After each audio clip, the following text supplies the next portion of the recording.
మన శరీరంలో జీర్ణ వ్యవస్థలో అతి ముఖ్యమైన అవయవంగా మనం లివర్ని చెప్పుకుంటూ ఉంటాం. లివరు మనకి కడుపులో కుడి పక్కన పై భాగంలో అమరి ఉండి మనం తిన్న ఆహారాన్ని జీర్ణం చేయడానికి ఉపయోగపడుతూ ఉంటుంది.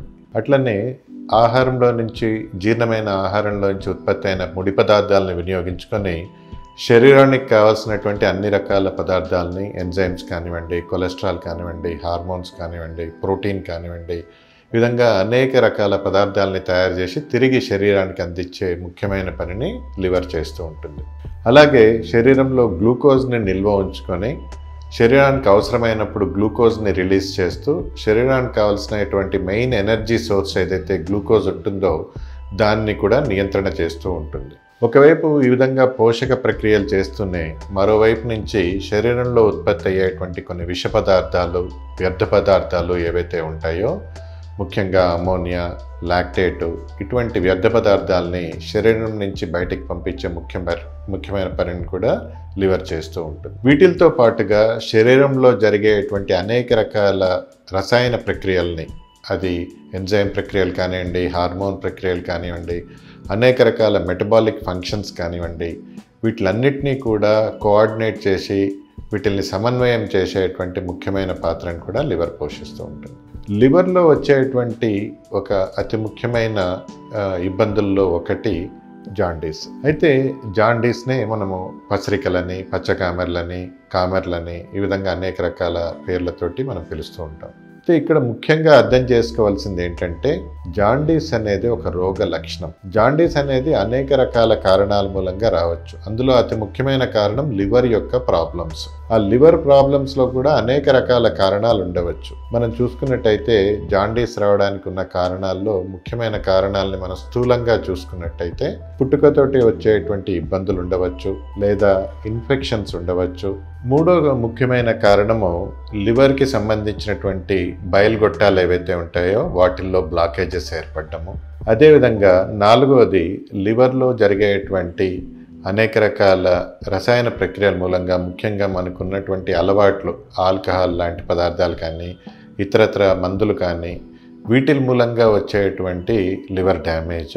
ఇదే కాకుండా లివర్లో ఏర్పడేటువంటి గడ్డలు కానీ, కణుతులు కానీ, ట్యూమర్స్ కానీ, వీటి మూలంగా వచ్చేటువంటి జాండీస్. సో ఈ విధంగా అనేక రకాల కారణాల మూలంగా పసరికలు అనేది ఏర్పడవచ్చు.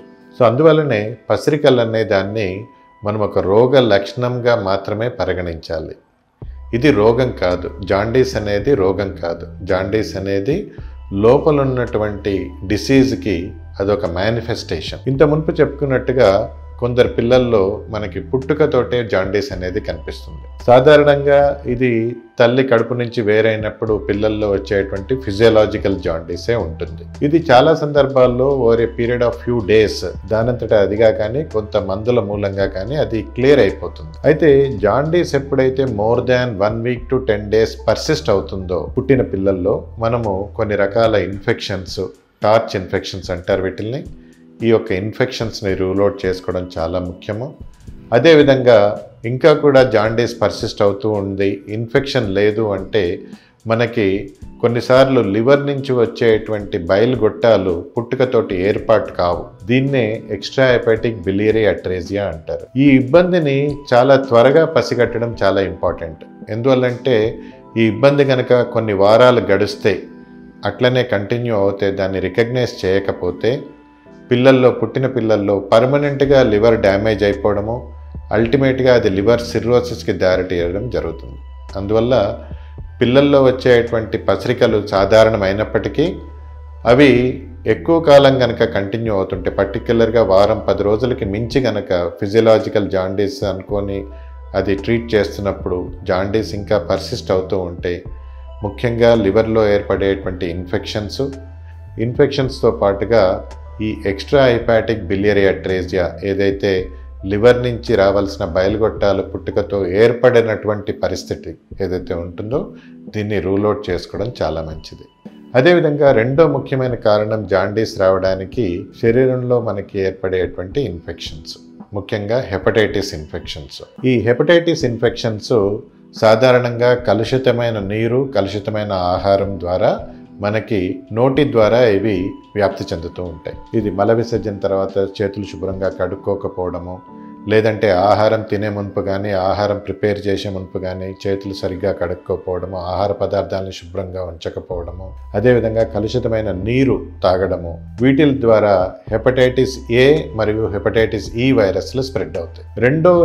రెండో రకం హెపటైటిస్ ఇన్ఫెక్షన్స్ ఏవైతే ఉంటాయో hepatitis B and hepatitis C వైరస్లు, ఇవి కలుషితమైన రక్తము లేదా లాలాజలం సలైవా వీటి మూలంగా ఒక వ్యక్తి నుంచి ఒక వ్యక్తికి ఇవి స్ప్రెడ్ అవుతూ ఉంటాయి.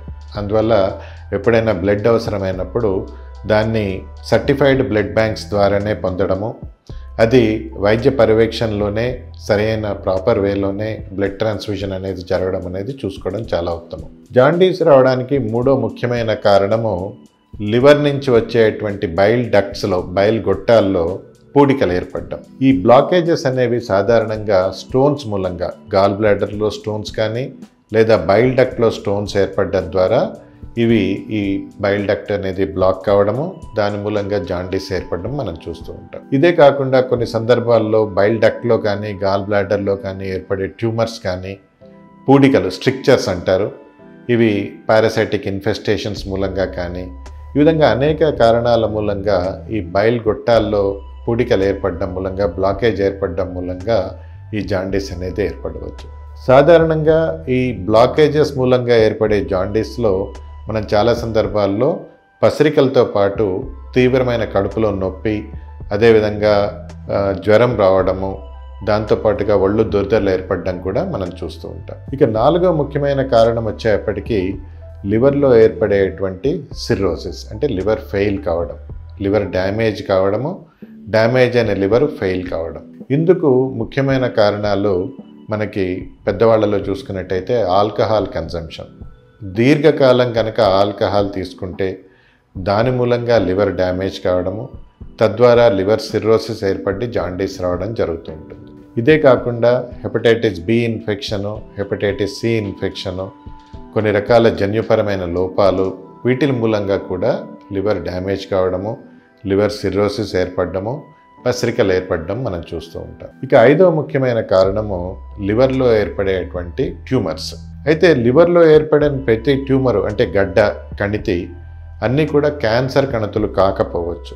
కొన్ని క్యాన్సర్ కణుతులు ఉండవచ్చు, కొన్ని క్యాన్సర్ కాని కణుతులు కూడా, అంటే హిమాంజియోమా కానీ, ఫోకల్ నాడ్యులర్ హైపర్ప్లేజియా కానీ, ఇటువంటి ఇబ్బందులు కూడా కొన్నిసార్లు గడ్డల రూపంలో మనకి కనిపిస్తూ ఉంటాయి. సో అందువల్ల జాండీస్ ఏర్పడినప్పుడు దానికి కారణం అనేది కనుక్కోవడం చాలా ఇంపార్టెంట్. అది ఇన్ఫెక్షన్ మూలంగా వచ్చిన జాండీసా, బైల్ గొట్టాలు బ్లాకేజ్ మూలంగా వచ్చిన జాండీసా, లివర్లో ఏర్పడిన గడ్డలు కణుతుల మూలంగా ఏర్పడిన జాండీసా, లేదంటే లివర్ డ్యామేజ్ కావడం మూలంగా సిర్రోసిస్ అయి దాని మూలంగా వచ్చిన పసిరికల, ఈ విధంగా మూల కారణాన్ని కనుక్కొని ట్రీట్ చేయడమే చాలా ఉత్తమం.